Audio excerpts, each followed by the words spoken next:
Bom, que bom, agradeço a presença de vocês, professor Sadi, professor Haroldo, muito obrigado por estarem aqui. Eu gostaria de lembrar que o direito à saúde, que está constitucionalmente garantido, ele não é apenas aquele direito à saúde, à assistência médica, assistência farmacêutica, a uma vigilância sanitária, uma vigilância epidemiológica e outros. Perpassa também, como direito do cidadão, ter os profissionais que prestam esses serviços no SUS muito bem capacitados e treinados com o máximo de excelência.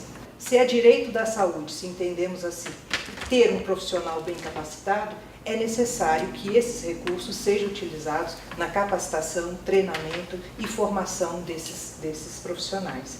Por isso é que nós estamos oferecendo esse curso. É um curso para utilizar de maneira integral esses recursos que estão disponíveis a todas as secretarias de saúde do Brasil.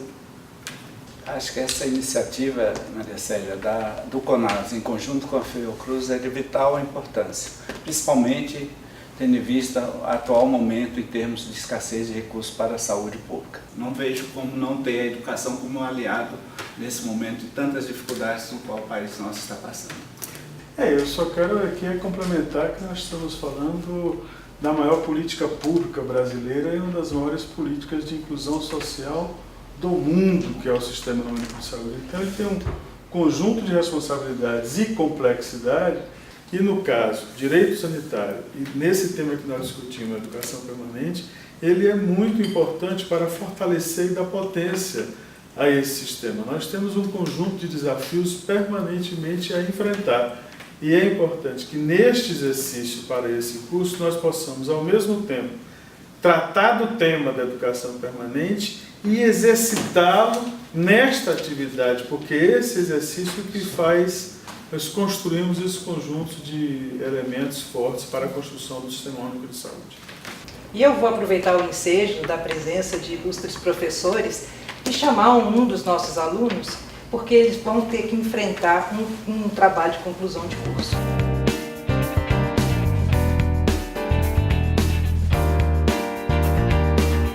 Então eu vou deixá-los com a Gisele, vou precisar me retirar, e eu gostaria que vocês ficassem bem à vontade, sentassem e aproveitem bastante.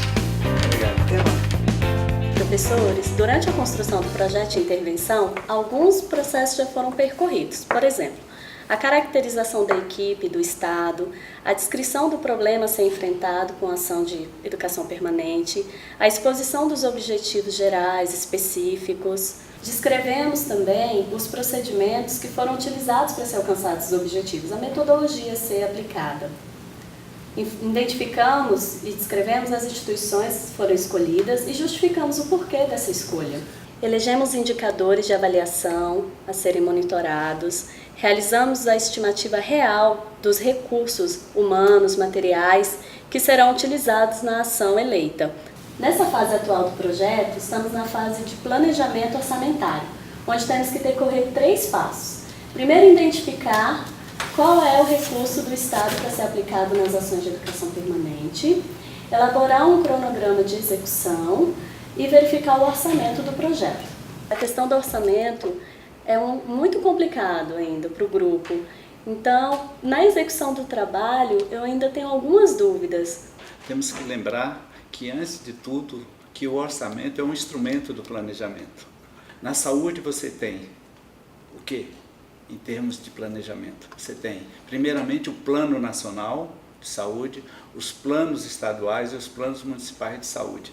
No caso da União, o orçamento do setor educação permanente, existe uma secretaria que cuida dessa área dentro do Ministério da Saúde, no qual existe um programa específico para atender essa ação de educação permanente. De qual é a forma, como é que se dá isso? O Ministério, através de suas políticas, elabora uma portaria ministerial, já consensuada através da tripartite, no qual estabelece as diretrizes do programa. Esses recursos serão transferidos fundo a fundo. O Ministério elabora uma portaria no qual transfere esses recursos para os estados. A unidade gestora desses recursos conforme determina a nossa Constituição, é sempre os fundos estaduais de saúde. Ou seja, dentro do bloco de gestão, vai se criar uma conta para receber os recursos da educação permanente. Existe dentro do bloco de gestão apenas uma conta, e essa conta recebe os recursos destinados à educação permanente.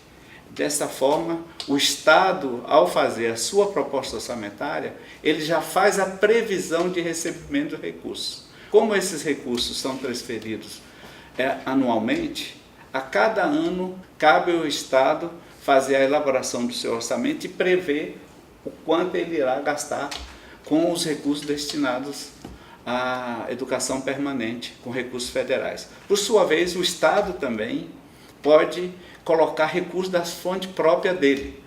Por quê? Porque a Constituição determina que 12% dos gastos em saúde o Estado minimamente tem que gastar. Ele irá elaborar o seu orçamento de educação permanente com essas duas fontes de recursos.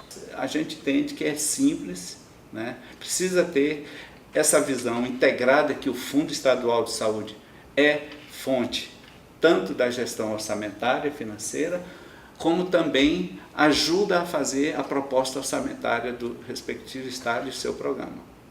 Então, Gisele, como você viu e escutou o Sadi falando, na verdade, o orçamento não é complicado, desde que a gente não fique olhando só para ele. Ele aqui falou, e é importante fortalecer, o ciclo de planejamento. O Estado tem que realizar o seu plano de saúde. Esse plano de saúde ele vale por 4 anos.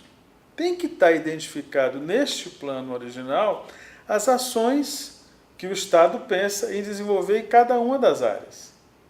Além disso, ele tem a sua programação anual de saúde, que é aquilo que ele retira do plano geral para ser executado neste ano. E no final do ano, como deve ser, o relatório de gestão. Que isso, trocando em miúdos? Você tem que dizer o que você pretende fazer e você tem que, ao final, prestar conta se fez ou não.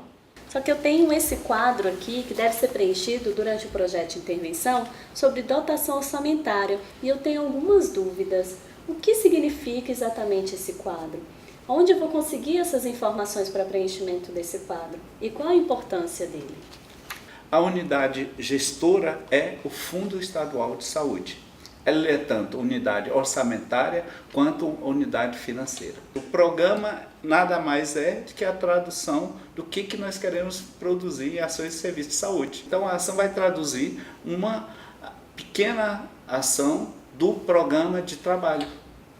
Não precisa ter tantas e tantas ações.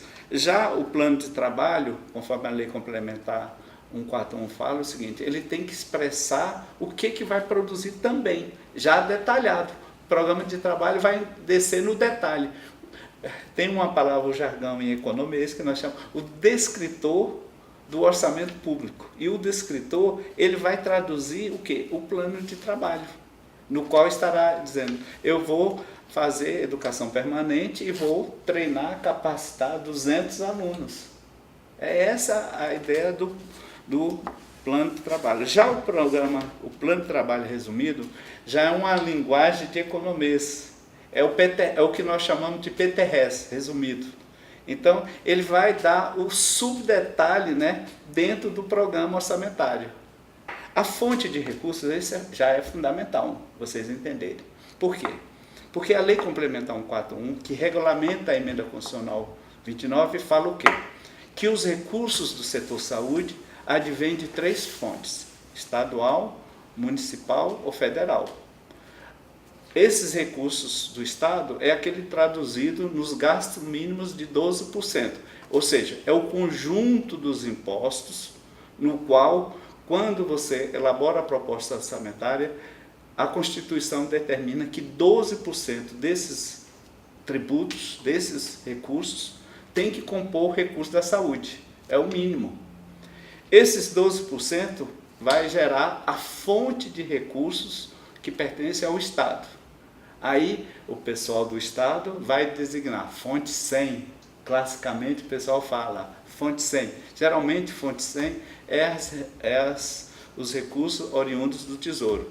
Já os recursos da União, os recursos federais, ele vai compor o recurso do Fundo Estadual de Saúde e vai compor o orçamento público. Esse é recurso de fonte federal.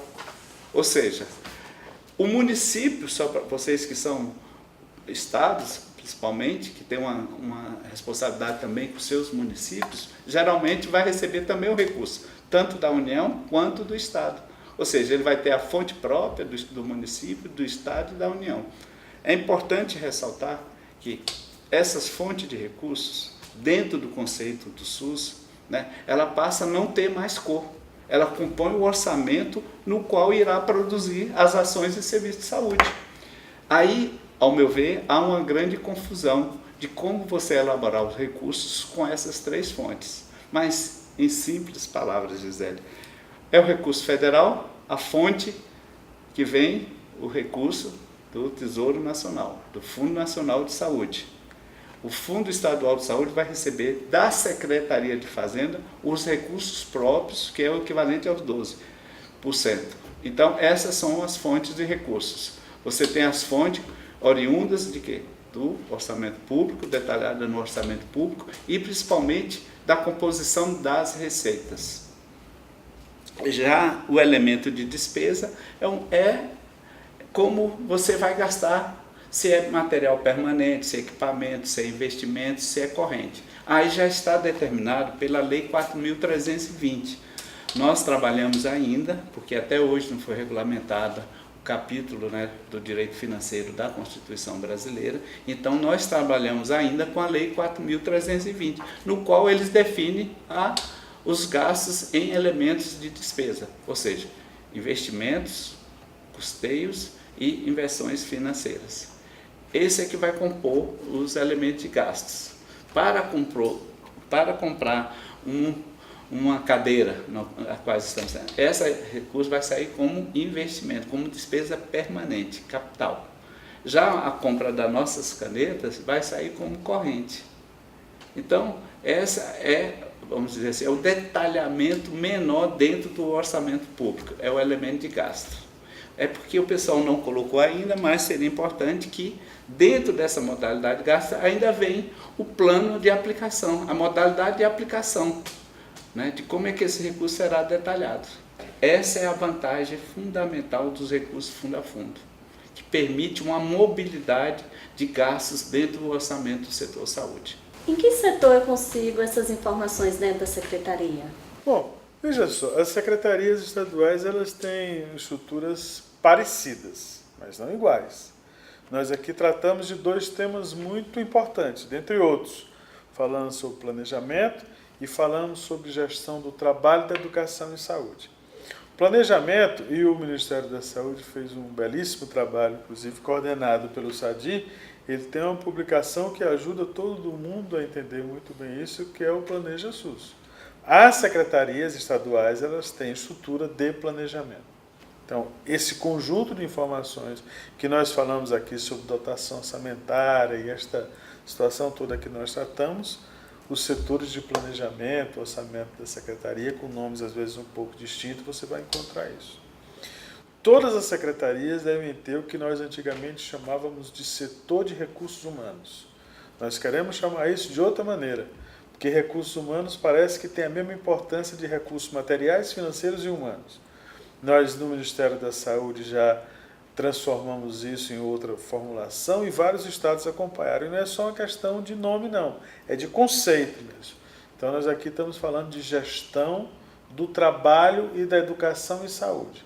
Então, em setores que tenham este nome ou algo parecido, você vai encontrar toda a informação sobre gente, trabalhadores, formação, recursos específicos aqui para essa área.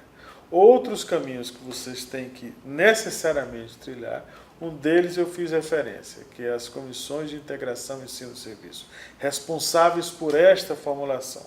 Alguns estados também criaram os seus colegiados de gestão regional, onde você também encontra um conjunto de informações como essa, e os conselhos de saúde, o Conselho Estadual de Saúde, que ele participa, debatendo e aprovando tudo isso que nós discutimos, em algum momento, em alguma situação, passa pelo Conselho Estadual de Saúde. Mas nas estruturas da Secretaria, a de Planejamento e a de Gestão do Trabalho, da Educação e Saúde. Eu tenho esse cronograma de execução e tenho algumas dúvidas com relação aos prazos. Uma vez estipulado um prazo aqui, eu tenho que cumprir ele obrigatoriamente ou não? Ele é fictício, é mais flexível? Como funciona a questão dos prazos no cronograma de execução? Esse cronograma de execução tem que refletir a sua proposta, o seu projeto para desenvolver o curso. A flexibilidade ou não depende de como está estabelecido em cláusulas contratuais ou mesmo em cláusulas de divulgação de editais. Essas são as regras básicas dos quais a Lei das Licitações Públicas estabelece. Se é um projeto no qual vocês irão contratar um terceiro, esses cronogramas, tanto físico quanto financeiro, tem que estar especificado. Só ressaltando, os recursos já estão à conta do Fundo Estadual de Saúde. Surgiu uma dúvida com relação ao orçamento detalhado. Por que eu preciso detalhar esses itens se eu já tinha citado eles anteriormente? Ao fazer qualquer projeto grande, pequeno ou não, ele irá fazer o detalhamento dos seus elementos de gasto e despesa. Ou seja, se vai ser gastos em corrente ou em capital. E sobre os recursos, é também importante destacar que com o Pacto Federativo, cada um, Estado, município, União, tem responsabilidades. Os recursos da União repassados para o Estado, eles são repassados fundo a fundo. Aqui nós não trabalhamos com o modelo de convênio, mas com o modelo de repasse que nós tanto defendemos. E os critérios para esse repasse estão definidos na política desta portaria aqui que eu citei, que vocês também conhecem. Então lá estão lá muito bem descrito quais são os critérios para repasse do recurso. Cumprir o critério, o recurso é repassado e a execução da maneira como nós aqui já conversamos. Gostaria de agradecer imensamente, foi enriquecedor, muito obrigada. Eu quero dizer que estou à disposição, porque na verdade concluo da maneira que nós começamos. Nós somos responsáveis pela construção da maior política pública brasileira, uma política que resgata para a cidadania pessoas que sempre estiveram afastadas desses direitos. Então eu estou à disposição sempre para fazer o bom debate em defesa do Sistema Único de Saúde. Agradeço. Gisele, primeiramente eu gostaria muito que você transmitisse aos seus colegas o sucesso, estamos torcendo para o sucesso total do curso, para que vocês alcancem seus objetivos. Agradecer ao CONAS e à Fiocruz por nos dar essa oportunidade de estarmos aqui com vocês. E como o Haroldo bem colocou, eu acho que continua sendo o maior desafio para esta nação é nós implementarmos o que está escrito na Carta de 88. Eu acho que é o maior desafio que a gente pode ter, que possamos ter, é dar uma saúde de qualidade para essa população tão sofrida. Isso é que nós desejamos e almejamos sempre. Sucesso, Gisele. Obrigada.